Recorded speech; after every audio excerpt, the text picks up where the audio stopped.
Me da mucho gusto saludarles en esta ocasión para hablarles de un tema muy interesante en materia fiscal. Quisiera hablarles del artículo 16 de la Constitución Política de los Estados Unidos Mexicanos, sus reformas y su relación con el derecho fiscal. Primero que nada, quisiera hacer mención de los requisitos para reformar un artículo de la Constitución y el procedimiento, el cual se encuentra establecido en el artículo 135 de la Constitución mexicana. Ahí nos habla del procedimiento para reformar un artículo de la Constitución. Básicamente debe haber una iniciativa de reforma que puede ser planteada por un diputado o por un senador de cualquier estado de la República. Él debe de redactar una exposición de motivos donde va a explicar por qué cree que es indispensable o necesario, o por qué cree que es benéfico reformar un artículo de la Constitución, añadirle una palabra o borrársela o quitársela una palabra o una frase, ¿verdad? O un enunciado. En esa exposición de motivos, él va a explicar cuál es el beneficio de reformar ese artículo y tratará de convencer, primero que nada, a la comisión dictaminadora, ya sea de la Cámara de Diputados o de la Cámara de Senadores, para que ellos, si son convencidos por el diputado o por el senador de esa iniciativa de reforma constitucional, ellos pasen la iniciativa a el Pleno para ser discutida. Esa iniciativa de reforma puede ser que quede congelada ahí en la comisión dictaminadora, o puede ser que pase al Pleno y sea discutida, y puede ser que sea aprobada por la Cámara de Diputados, o puede ser que sea rechazada. Si es aprobada por la Cámara de Diputados, entonces pasa a la Cámara de Senadores. Si es aprobada esa iniciativa de reforma por la Cámara de Senadores, entonces pasa a la legislatura de los estados. Para poder aprobar una reforma constitucional, deben de aprobarla 16 estados de la República Mexicana más uno, o sea, la mayoría. El Congreso, que es la Cámara de Diputados y la Cámara de Senadores, y más de la mitad de los congresos de los estados, 16 más 1, deben de aprobar esa iniciativa de reforma constitucional para que se pueda decretar la reforma y para que el presidente pueda promulgarla y dar fecha para la iniciación de su vigencia. Ahora, si les parece, nos adentramos en el artículo 16. ¿Por qué el artículo 16 tiene relación con el derecho fiscal? Porque el derecho fiscal habla de delitos fiscales, el artículo 104, 108 y 113. Y el 16 habla del procedimiento penal que se debe seguir apegado a derecho cuando se cometan delitos. Es por eso la relación del artículo 16 de la Constitución con el derecho fiscal o con el Código Fiscal de la Federación. El artículo 104 y 108 y 113 del Código Fiscal de la Federación nos habla de 3 delitos: falsificación de documentos o de facturas, nos habla de contrabando y nos habla de evasión fiscal. O sea, el contrabando es cuando pasas mercancías por ejemplo, de un país extranjero a México sin pagar el arancel correspondiente o el famoso TIJI, la tarifa del impuesto general de importación. Pasas mercancía, por ejemplo, si pasas 50 cajas de pollo y no pagas el impuesto, pues estás contrabandeando pollo y eso se convierte en un delito fiscal. La falsificación de facturas es cuando expides facturas como si hubieras realizado cierto tipo de operaciones, pero no las realizaste, son operaciones ficticias, y a eso se le llama el delito de falsificación de facturas. Y la evasión fiscal es cuando de manera general no pagas impuestos, sino que lo que debes de contribuirle al Estado, lo que le debes de dar al Estado, pues te lo quedas y te beneficias tú de ese dinero. Si no pagas el IVA, si no pagas el ICR, el ISPT, etcétera. Si no pagas tus impuestos, te quedas con ese dinero, entonces eso se llama evasión, delito de evasión fiscal. Y en cada en cada delito o cada vez que se comete un delito fiscal, en este caso, hay un procedimiento o debe haber un procedimiento penal. No te pueden llevar de buenas a primeras detenido o encarcelado si no hay un procedimiento en materia penal. Y de ese procedimiento nos habla precisamente el artículo 16 de la Constitución mexicana. Y si me permiten, le voy a dar lectura. Nadie puede ser molestado en su persona, en sus domicilios, en sus papeles, sino por mandamiento escrito por la autoridad que funde y motive la causa del procedimiento. Entonces, si una persona, Juan Pérez, o José Pérez, José López, comete un delito fiscal como los que acabamos de mencionar, contrabando, esta persona no puede ser aprendida y llevada a la cárcel si la autoridad, en este caso fiscal, no interpone una querella ante el Ministerio Público Federal, o sea, ante la Fiscalía General de la República. Si la autoridad fiscal cree que Juan Pérez cometió el delito de contrabando, va y pone la denuncia ante el Ministerio Público Federal. Y el Ministerio Público Federal ordena que se haga una investigación para ver si se reúnen los elementos necesarios para que el MP federal le solicite al juez federal que cite para la audiencia de formulación de imputación a José Pérez, en caso de que haya sospechas de que cometió el delito de contrabando. Entonces, el artículo 16, como lo han dicho muchos juristas, muchos opinólogos, es el artículo de la legalidad y uno de los artículos más importantes de la Constitución, porque protege al ciudadano cuando hay sospechas de que cometió un delito. Rige los procedimientos penales. O sea, el procedimiento penal está en la Constitución, está en la Carta Magna, en la máxima ley de nuestro país. El 8, como dijimos, también vamos a hablar de las reformas del artículo 16.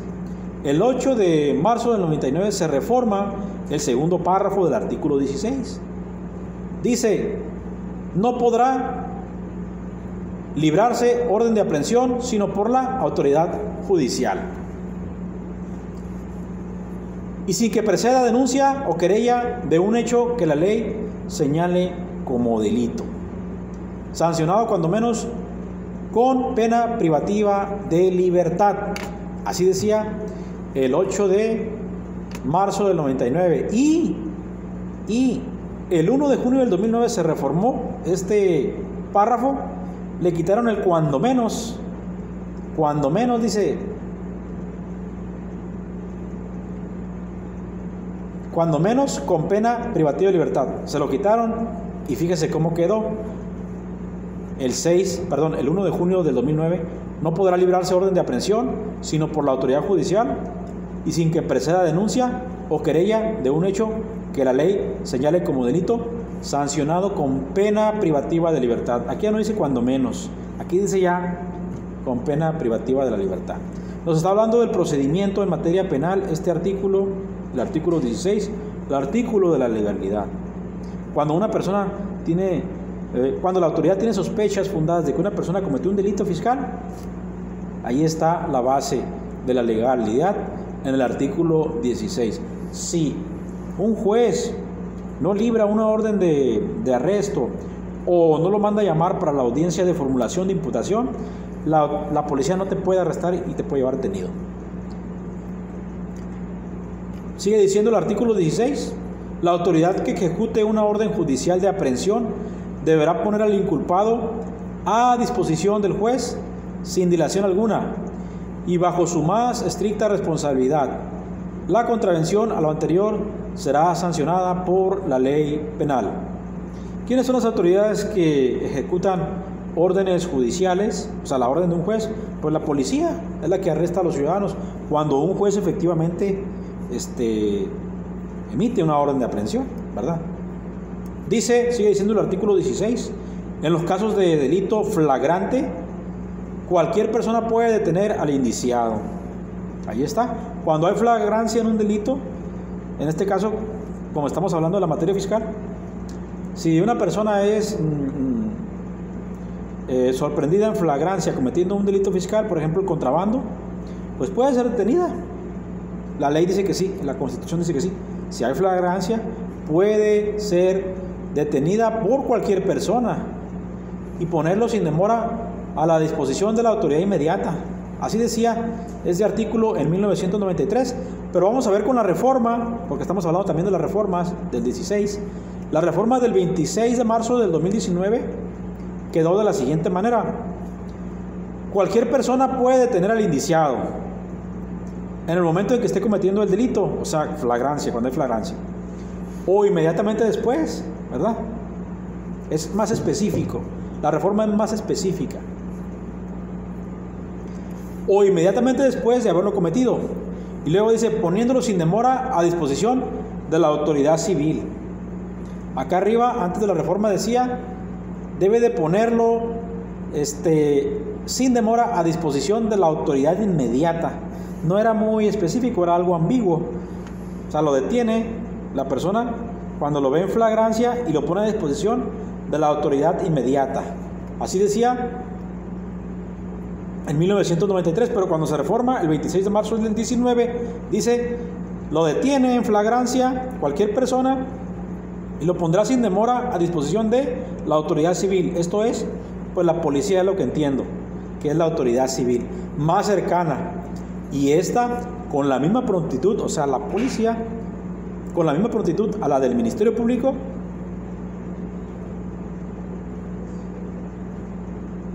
y esta con la misma prontitud ante el Ministerio Público. Lo deberá poner a la persona detenida. Seguimos leyendo el párrafo 16. Dice, solo en casos urgentes, cuando se trate de delito grave, así clasificado por la ley, y ante el riesgo fundado a que el indiciado pueda sustraerse a la acción de la justicia, siempre y cuando no se pueda ocurrir ante la autoridad judicial por razón de la hora, lugar o circunstancia, el Ministerio Público podrá, bajo su responsabilidad, ordenar su detención. Este artículo no se ha reformado, fundando y expresando los indicios que motiven su proceder. En casos de urgencia o flagrancia, el juez que reciba la consignación del detenido deberá inmediatamente ratificar la detención o decretar la libertad con las reservas de ley. Está hablando de la legalidad en el proceso penal cuando se comete un delito fiscal, porque con eso lo estamos relacionando. Ese es nuestro tema, los delitos fiscales. Sigue diciendo, ningún indiciado podrá ser retenido por el juez por más de 48 horas. ¿Qué quiere decir? Que si el Ministerio Público no logra convencer al juez de que el detenido cometió efectivamente un delito fiscal, entonces el juez dará la orden de que el imputado sea liberado, porque no puede estar detenido por más de 48 horas.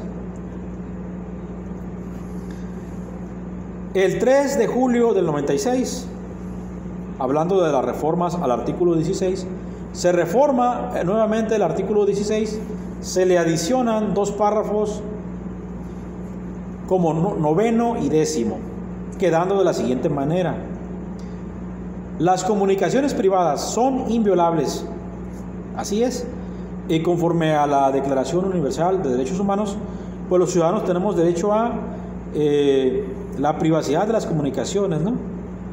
Derecho humano a la intimidad, derecho humano a el secreto de las comunicaciones, a la privacidad, a la inviolabilidad del domicilio.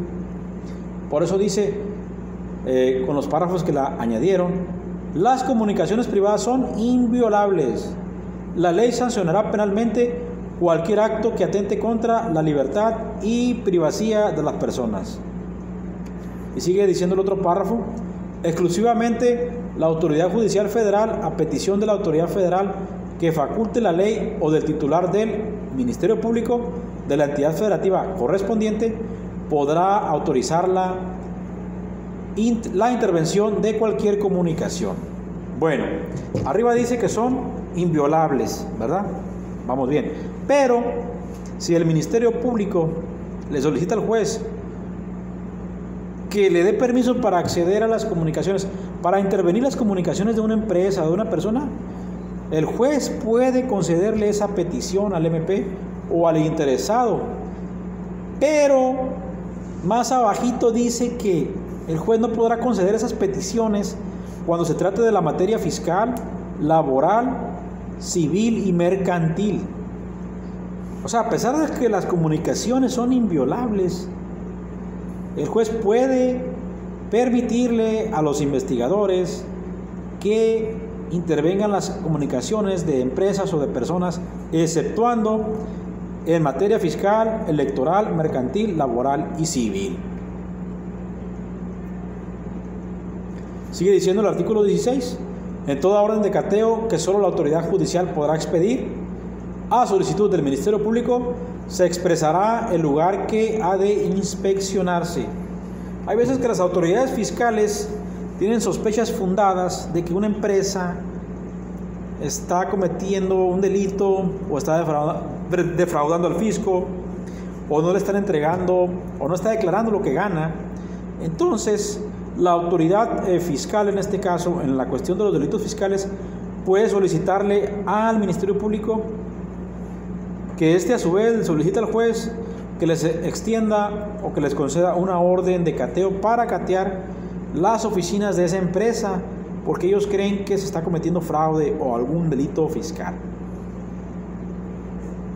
Cuando el juez les conceda dicha orden de cateo a las autoridades fiscales, se debe especificar qué oficina, qué computadoras se van a inspeccionar o se van a catear en este caso.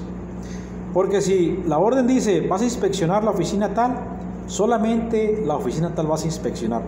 No vas a inspeccionar la que está al lado o la que está al otro lado, solamente la que toca inspeccionar, lo que especifica la orden de cateo.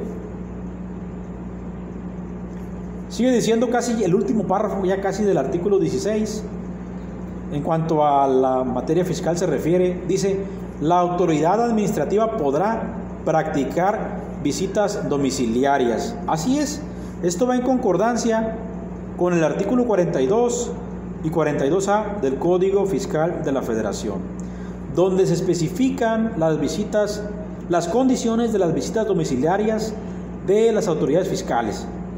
Sí hay visitas domiciliarias, sí son legales, sí las puedes hacer, pero deben estar fundadas y motivadas.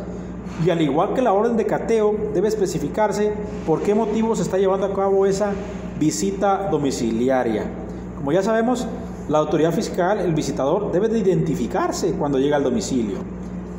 Debe de traer su gafete y una orden donde especifique qué autoridad le dio la orden de visitar ese lugar y con qué objeto va a visitar ese lugar. El artículo 42 y 42A del Código Fiscal de la Federación nos habla de manera general los requisitos y las condiciones de las visitas domiciliarias, que entre otras cosas pues se efectuarán para revisar los libros de la contabilidad o las computadoras donde se está llevando a cabo la contabilidad, ¿no? Entre otras cuestiones, ¿no? Para dar avisos, para dar citatorios, para hacer requerimientos. Bueno, el artículo 42 del Código Fiscal de la Federación y el 42A, ahí habla de manera ya más concreta y más específica sobre las condiciones de las visitas domiciliarias en materia fiscal. Para concluir esta plática, quisiera hacerles una reflexión. Toda reforma constitucional en materia fiscal que sea para el bien común y para el bien general de los ciudadanos sea bienvenida. Pero cualquier reforma fiscal en materia constitucional, a cualquier artículo de la Constitución, que sea en perjuicio de los ciudadanos, que sangre la economía de los ciudadanos, que no beneficie, que no beneficie el bien común, que no beneficie la colectividad, que no cumpla con los objetivos de la actividad financiera del Estado, que es el beneficio de la colectividad y del bien general, no debe ser bienvenida. Cualquier diputado, senador o cualquier grupo de ciudadanos que propongan una reforma a la Constitución en materia fiscal, si no cumple con los requisitos de beneficiar a los ciudadanos, a la colectividad, lo repito, sino en lo contrario, sangra la economía de los ciudadanos, no debe ser bienvenida y no debe ser aprobada ni por los congresos, ni por la Cámara de Senadores, ni por la Cámara de Diputados. Muchísimas gracias por su atención.